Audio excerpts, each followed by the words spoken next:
الحمدللہ نحمدہ ونصلی علی رسولہ۔ روایت ہے کہ نبی کریم صلی اللہ علیہ وسلم نے فرمایا، لوگوں کیا میں تمہیں 3 بشارتیں نہ سنا دوں جنہیں جبریل امین لے کر آئے ہیں؟ صحابہ کرام نے عرض کیا، ضرور ارشاد فرمائیں۔ آپ نے فرمایا، مجھے بشارت دی گئی ہے کہ ہر شب جمعہ کو اللہ تعالیٰ 70,000 افراد کو جہنم کی آزادی سے نوازتا ہے۔ نیز فرمایا، مجھے بشارت دی گئی ہے کہ ہر شب جمعہ میری امت پر اللہ تعالیٰ 99 بار نظر رحمت فرماتا ہے۔ ظاہر ہے جسے نظر رحمت سے دیکھے گا اسے بخشش سے نوازے گا۔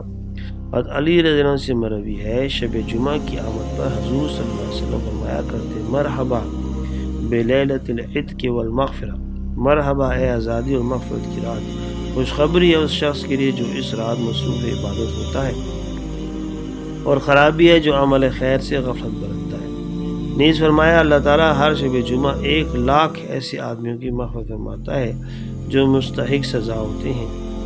مزید فرمایا، نبی کریم صلی اللہ علیہ وسلم نے، اذا سلمت الجمعۃ سلمت الایام، جس کا جمعہ سالم ہوا اس کے تمام دن سلامتی والے ہوئے۔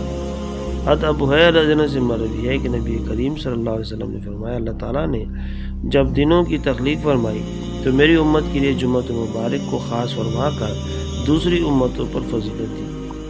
پھر ہر وہ نیک عمل جو مسلمان جمعۃ مبارک کو کرتا ہے اس کے عوض 70 نیکیاں درج کی جاتی ہیں، اور جو مسلمان جمعہ یا شب جمعہ کو فوت ہو جاتا ہے اللہ تعالیٰ اس کے تمام گناہ بخش دیتا ہے اور دنیا سے عالم آخرت میں مغفرت کے ساتھ جاتا ہے۔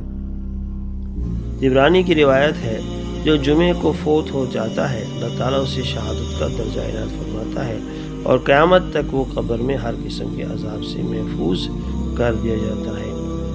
فرماتے ہیں کہ جمعۃ المبارک کے دن فوت ہو جانے والے پر نماز جمعہ کی مزید تاکید ہے، نماز جنازہ کی مزید تاکید ہے۔ اسی طرح عیدین یوم عرفہ اور عاشورہ میں فوت ہو جانے والے کی نماز میں شامل ہونے کو موقت کیا گیا۔ اسے ابن ملقن نے عمدہ میں بیان کیا۔ جزاک اللہ۔